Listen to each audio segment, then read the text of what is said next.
యేసుక్రీస్తు నామములో మీ అందరికీ నా హృదయపూర్వకమైన వందనాలు. దేవుడి దినమంతా మీకు తోడై ఉండి మిమ్మల్ని ఆశీర్వదించి దీవించి కాపాడును గాక. పరిశుద్ధ గ్రంథములో నుండి ప్రకటన గ్రంథం 3వ అధ్యాయం 11వ వాక్యమును నేను చదువుతూ ఉన్నాను. మీ పరిశుద్ధ గ్రంథమైన బైబిల్ తెరచి చూడండి. నేను త్వరగా వచ్చుచున్నాను, ఎవడును నీ కిరీటం నపహరింపకున్నట్లు నీకు కలిగిన దానిని గట్టిగా పట్టుకొనుము. దేవాతి దేవుడు ఒక సంఘానికి హెచ్చరికతో కొన్న మాట చెప్తున్నారండి. ఆ సంఘముతో హెచ్చరికతో కొన్న మాట చెప్తున్నారు. సంఘమా, మీరు చివరి రోజులలో నిలిచి ఉన్నారు. నేను త్వరగా రాబోతున్నాను. క్రొత్త నిబంధన సంఘము కొరకు క్రీస్తు రక్తముతో కడగబడి పరిశుద్ధ సమూహముగా చేర్చబడి పరలోక పట్టణమునకు ఎదురు చూస్తున్న ప్రజల కొరకు ప్రభు రాబోతున్నాడు గనుక వారిని చూచి వారికి ఒక శ్రేష్టమైన మాట చెప్తున్నాడు. నేను త్వరగా రాబోతూ ఉన్నాను. నా రెండవ రాకడ త్వరగా జరగబోతూ ఉంది. నేను త్వరగా ప్రత్యక్షపరచబడబోతున్నాను గనుక మీరు చేయవలసినది ఏంటి అంటే, నేను దేన్నైతే మీకు అప్పగించానో, దేనినైతే మీ చేతులకు ఇచ్చానో, పరలోక రాజ్యములో ప్రవేశించున్నట్లు, నా ఎదుట మీరు నిలబడినట్లు, నా ముఖదర్శనము మీరు చేయనట్లు, నా సన్నిధిలో మీరు నిలిచి నాతో పాటు యుగములు మీరు కలిసి నడుచున్నట్లు నేను ఏదైతే మీకు అప్పగించానో దాన్ని ఏం చెయ్యాలంటే మీరు విడిచిపెట్టకుండా గట్టిగా పట్టుకోనండి. నేను అప్పగించిన దాన్ని మీరు గట్టిగా పట్టుకోగలిగితే నేను ప్రత్యక్షమైనప్పుడు మీరు నా ఎదుట నిలబడుతారు అని ఆ సంఘానికి ఒక శ్రేష్టమైన మాట అండి. ప్రభు రాకడను గురించి ఒక శ్రేష్టమైన మాట చెప్తున్నారు. నీకు కలిగిన దానిని నీవు గట్టిగా పట్టుకో, నువ్వు నా ఎదుట నిలబడుతావు. నీకు కలిగిన దానిని, నేను నీకు ఇచ్చిన దానిని, నా ద్వారా నీవు పొందుకొనిన దానిని నీవు విడిచిపెట్టకుండా గట్టిగా పట్టుకో. నీవు గట్టిగా పట్టుకోగలిగితే నీవు నా ఎదుట నిలబడుతావు అని ఆ సంఘముతో చెప్పాడండి. ఆ సంఘముతో కాదు కానీ క్రీస్తు రక్తముతో కడగబడి ప్రభు రాకడ కొరకు సిద్ధపరచబడాలని ఎదురు చూస్తున్న మీ అందరితో, మనందరితో ప్రభు ఒక శ్రేష్టమైన మాట చెప్తున్నారు. నీకు కలిగిన దానిని నీవు గట్టిగా పట్టుకో. నిజమేనండి, మనము నిలిచి ఉన్న రోజులు ఏ రోజులు అంటే చివరి రోజులు. మనము చివరి రోజులు నిలబడ్డాం. ఆయన రాకడ దినాలలో ఎన్నో విపత్తులు జరుగుతాయి అన్నారు. ఆయన రాకడ దినాలకు సూచనలు ఏంటి అడిగితే, నా రాకడ దినాలలో భూకంపాలు కలుగుతాయి, దేశం మీదకి దేశాలు వచ్చి పడుతాయి, మనుషుల మీదకి మనుషులు వచ్చి పడుతారు, కరువులు, అవంతరాలు, ఆటంకాలు ఎన్నో వస్తాయి. వీటన్నిటిని చూచినప్పుడు మీరు ఆలోచించవలసింది ఏంటంటే, ప్రభువు సమీపంగా ఉన్నాడు, ప్రభు రాకడ సమీపంగా ఉంది అని మీరు ఆలోచించి మీరు ధైర్యాన్ని విడిచిపెట్టకుండా నా రాకడకు మీరు సిద్ధపడండి అంటాడండి. నిజమే, ప్రభు రాకడ సమీపంగా ఉంది అని మనం తెలుసుకునే దానికి మన కనుల ముందే జరుగుతున్నాయండి విపత్తులు, ఆటంకాలు చూస్తున్నాం, భూకంపాలు చూస్తున్నాం, దేశం మీదకి దేశాలు లేస్తున్నాయి, మనుషుల మీదకి మనుషులు విరుచుకబడుతున్నారు. ఇవన్నీ మన కంటికి కనబడుతున్నప్పుడు మనం గ్రహించవలసింది ఏంటి అంటే, ప్రభు సమీపంగా ఉన్నాడు, ఆయన త్వరగా రాబోతున్నాడు గనుక ఈ లోకములో నేను విడవబడకుండా, ఈ లోకములో నేను కలిసిపోకుండా దేవుడు నాకు అప్పగించినది, దేవుడు నా చేతులకు ఇచ్చినది, నేను దాన్ని విడిచిపెట్టకుండా నేను ప్రభు ఎదుట నిలబడినట్లుగా నేను దాన్ని గట్టిగా పట్టుకోవాలి అనే ఆశ, అనే కోరిక మనలో ఉన్నప్పుడండి నిశ్చయముగా ప్రభు ప్రత్యక్షమైనప్పుడు ఆయన ఎదుట నిలబడుతాం.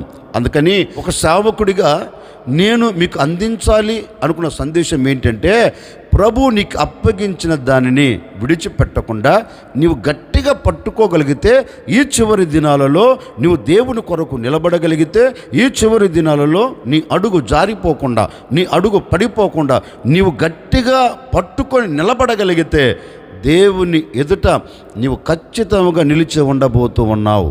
అందుకే ప్రభు అంటారు, నీకు కలిగిన దాన్ని నువ్వు గట్టిగా పట్టుకో అంటారు. మనం దేనిని గట్టిగా పట్టుకోవాలి విడిచిపెట్టకుండా? ప్రభు రాకడలో మనము ఆయన ఎదుట నిలబడాలి అంటే, ప్రభు ప్రత్యక్షమైనప్పుడు ఆయన ముఖ దర్శనము చెయ్యాలి అంటే మనము దేనిని గట్టిగా పట్టుకోవాలి? పరిశుద్ధ గ్రంథములో నుండి ఒక మాట నేను మీకు జ్ఞాపకం చేస్తాను. దైవజనుడైన పౌలు రాసిన హెబ్రీ పత్రిక 3వ అధ్యాయం 12వ వాక్యము నుండి నేను చదువుతాను. మీ పరిశుద్ధ గ్రంథమైన బైబిల్ తెరచి చూడండి. సహోదరులారా, జీవము గల దేవుణ్ణి విడిచిపోవునట్టి విశ్వాసము లేని దుష్ట హృదయము మీలో ఎవడి ఎందైనను ఒకవేళ ఉండునేమో అని జాగ్రత్తగా చూచుకునుడి. నేడు మీరు ఆయన శబ్దం వినిన ఎడల కోపం పుట్టించినప్పటి వలె మీ హృదయము కఠినపరుచుకొనకుడి. మీ హృదయములను కఠినపరుచుకొనకుడని ఆయన చెప్పెను గనుక పాపము వలన కలుగు భ్రమచేత మీలో ఎవడునూ కఠినపరచబడకుండునట్లు నేడు అనబడు సమయం ఉండగానే ప్రతిదినం ఒకరినొకడు బుద్ధి చెప్పుకొనుడి.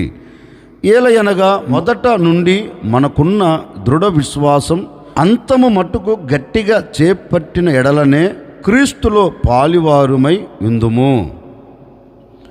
దైవజనుడైన పౌలు సంఘానికి ఒక పత్రిక రాస్తూ ఆ పత్రికలో ఒక శ్రేష్టమైన మాటను పొందుపరుస్తున్నారండి.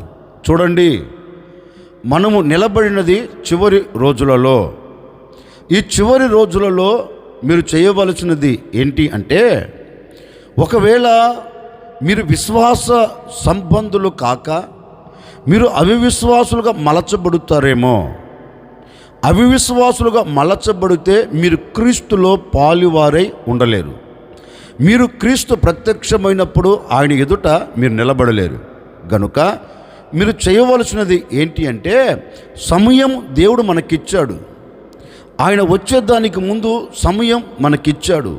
ఆయన రాక తొలికే సమయం ఉండగానే ఈ సమయమును మీరు సద్వినియోగపరుచుకొని దేవుడు మీకు ఇచ్చిన ఆ విశ్వాసాన్ని విడిచిపెట్టకుండా గట్టిగా పట్టుకో. సమయం ఉంది, ఆ సమయమును పాడు చేసుకోవద్దు. ఎందుకంటే ఒకరోజు నువ్వు క్రీస్తులో పాలు పొందాలి. ఒకరోజు నువ్వు క్రీస్తు యేసు ఎదుట నిలబడాలి.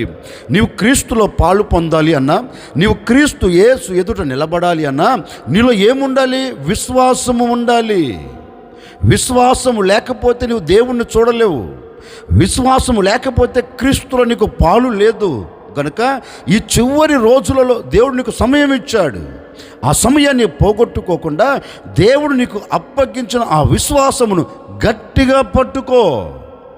గట్టిగా పట్టుకొని నీవు అడుగులు ముందుకు వేస్తూ బయలుదేరు అని ఆ సంఘానికి చెబుతున్నారు. చూడండి, మీకు అప్పగించబడిన ఆ విశ్వాసాన్ని గట్టిగా చేపట్టిన ఎడల, విశ్వాసమును గట్టిగా పట్టుకొనిన ఎడల మీరు క్రీస్తులో పాలివారవుతారు, మీరు క్రీస్తుతో ఉండగలుగుతారు అని దేవాతి దేవుని ఎదుట నిలబడినట్లుగా సంఘానికి దైవ సేవకుడు ఒక విశ్వాస సంబంధమైన మాటను వారితో చెప్తున్నాడు. గట్టిగా పట్టుకో విశ్వాసాన్ని. విశ్వాసాన్ని గట్టిగా పట్టుకున్న ఎడల ఆయన ఎదుట నీవు నిలబడుతావు. అందుకే పౌలు కూడా చెబుతాడండి ప్రియమైన కుమారునితో, తిమోతి, నా విశ్వాసమును నేను కాపాడుకున్నానయ్యా. నా బ్రతుకు దినములన్నిట నా విశ్వాసం ఏంటో తెలుసా?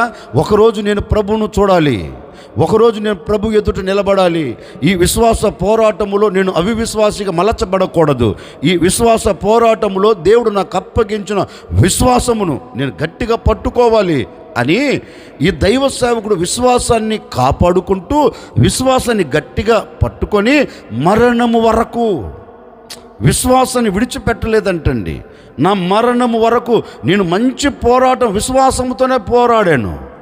నా పోరాటం ఎలాంటిది? అవిశ్వాసంతో కూడినది కాదు.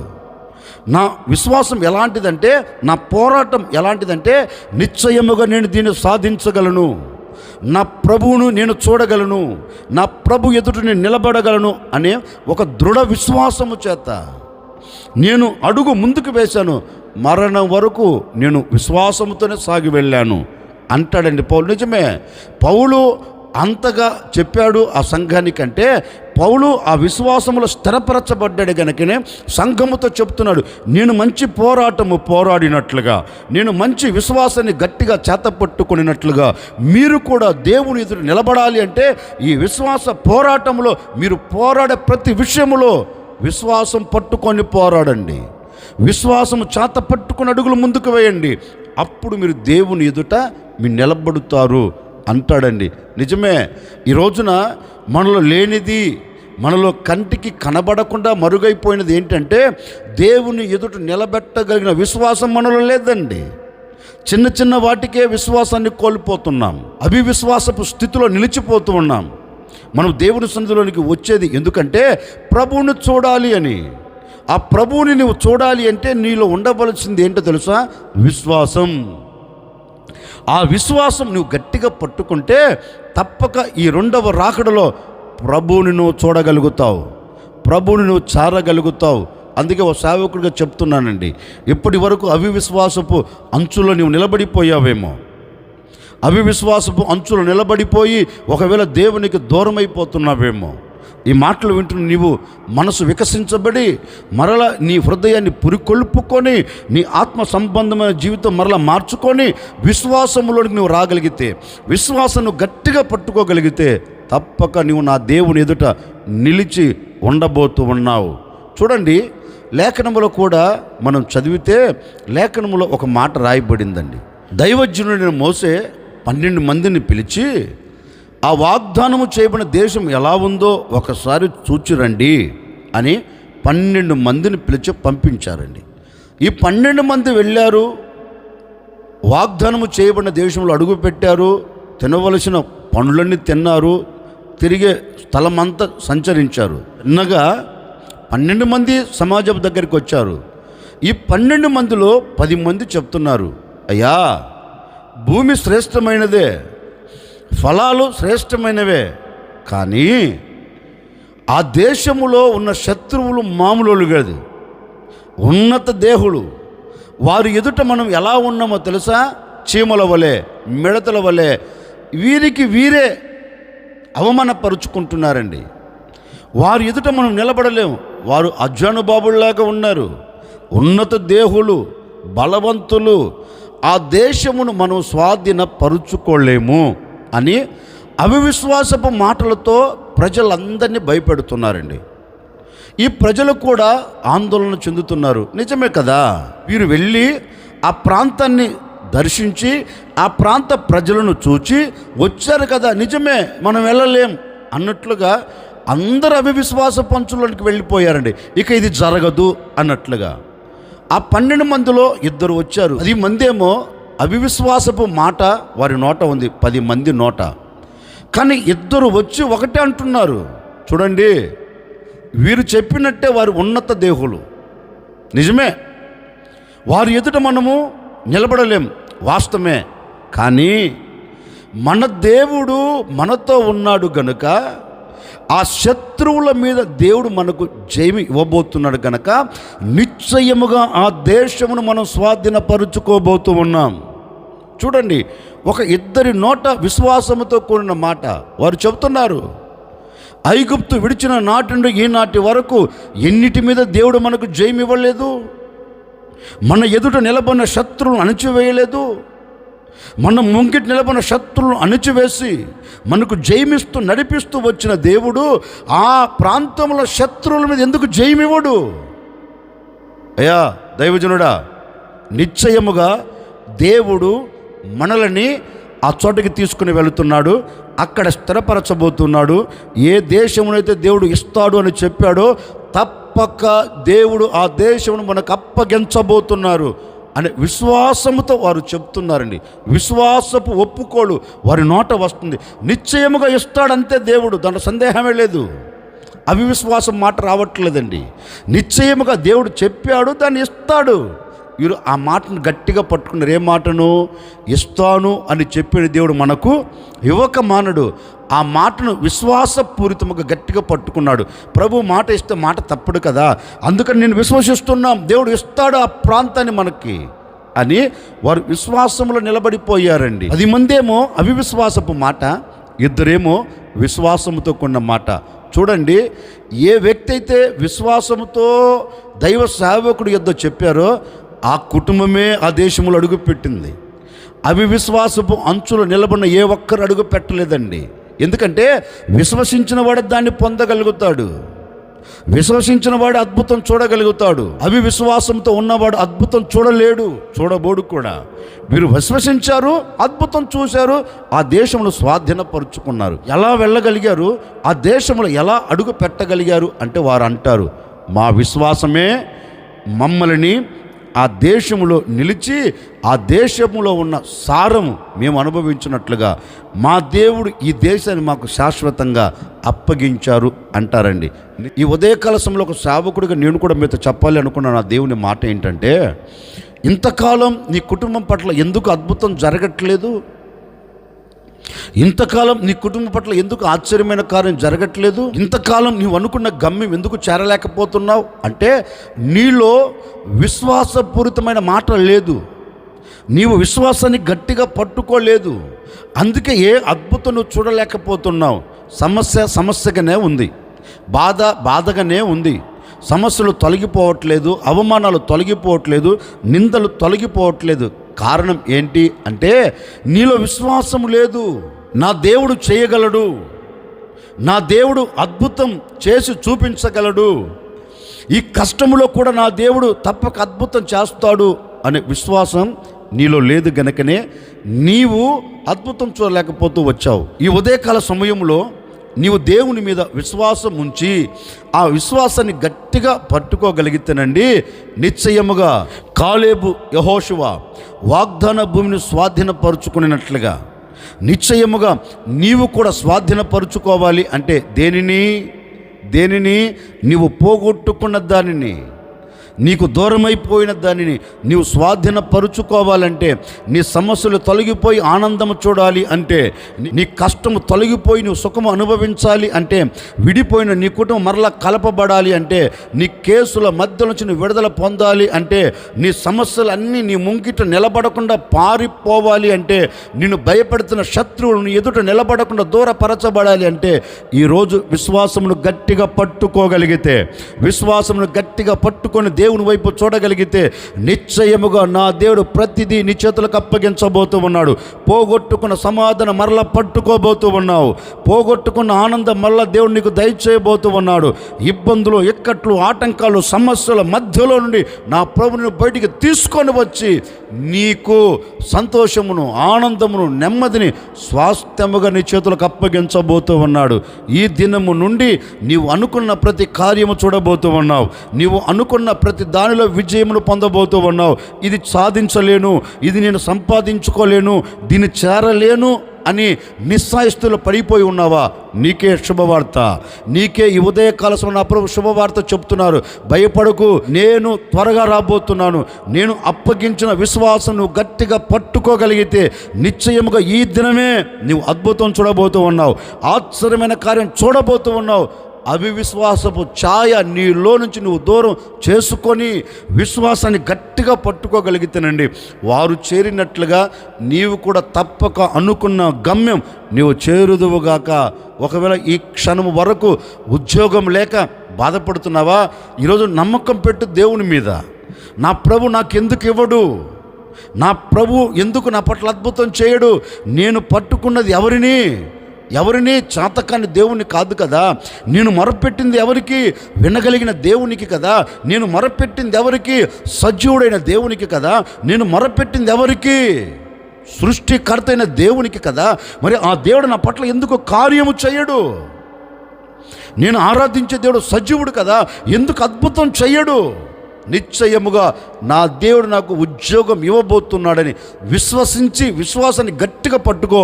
తప్పక రాబోతున్న దినాలలో నీ ఉద్యోగం, నువ్వు కోరుకున్న ఉద్యోగాన్ని నా ప్రభు నీ చేతులకు అప్పగించబోతూ ఉన్నాడు.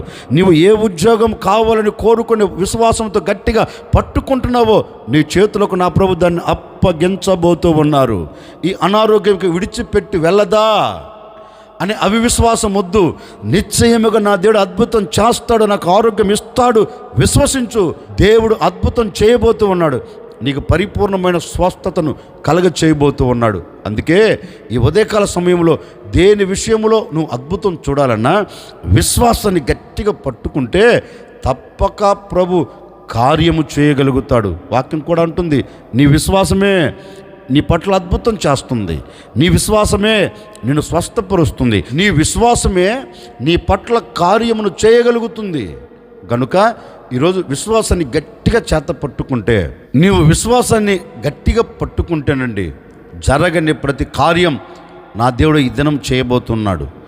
ఏ విషయములో నువ్వు అధైర్యపడకుండా, వ్యాపారమా, చేతి పనా, వ్యవసాయమా, ఉద్యోగమా, ఆత్మీయ స్థితి, కుటుంబ పరంగా ఏ విషయంలోనైనా నువ్వు జయమును చూడాలి అంటే విశ్వాసాన్ని గట్టిగా పట్టుకోగలిగితేనండి ఈ చివరి దినాలలో ప్రతి విషయంలో నువ్వు అద్భుతమే చూడబోతూ ఉన్నావు, ఆశ్చర్యమైన కార్యమే చూడబోతూ ఉన్నావు.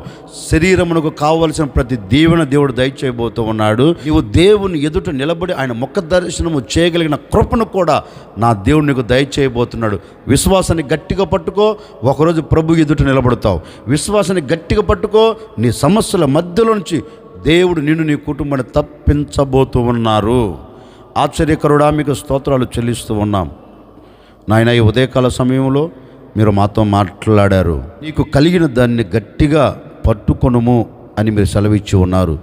మేము ఏం కలిగి ఉన్నామో దాన్ని మేము గట్టిగా పట్టుకుంటే మేము అద్భుతం చూడగలుగుతాం, మీ ఎదుట నిలబడగలుగుతాం అని మీ లేఖనాలు సెలవిచ్చినట్లుగా ఈరోజు విశ్వాసాన్ని గట్టిగా పట్టుకుని మా దినపు మనుగడ ప్రారంభించబోతూ ఉన్నాం.